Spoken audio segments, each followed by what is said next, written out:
ఆ కథను చూసిన తర్వాత యాజ్ ఎ టెక్నీషియన్గా నేను more than as an actor, నేను నాకు చప్పట్లు పడుతున్నాయా లేదా, ఇది ఇన్ని వందల కోట్లు కలెక్ట్ చేస్తుందా, నేను ఇవన్నీ ఆలోచించలే.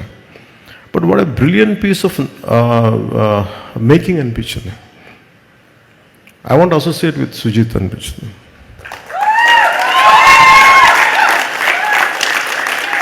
ఎందుకంటే పాపం తను నన్ను ఒక్క కోరిక తీర్చలేకపోయాను, తెగ తపన పడ్డాడు. సార్ నాకు ఒక 3 days జపాన్కి రండి సార్, 3 days జపాన్కి రండి సార్ అంటే, ఎక్కడ తిరగలే బాబు, ఇప్పుడు కూర్చోబెట్టి చెప్పాను ఇవన్నీ అంటారు, ప్లీజ్ ప్లీజ్ అంటే నేను చేయలేకపోయాను. ఆ గిల్ట్ ఉండిపోయింది నాకు.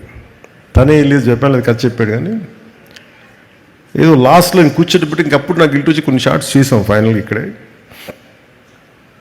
అందుకని సుజిత్కి నేను మొన్న థియేటర్లో చూస్తున్నప్పుడు నేను మాట ఇచ్చాను, let us work on a prequel and sequel.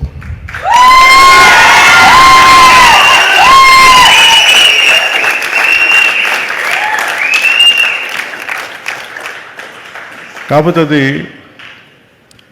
చాలా షరతులకు లోబడి ఉంటుంది ఆ సినిమా, కండిషన్స్ అప్లై.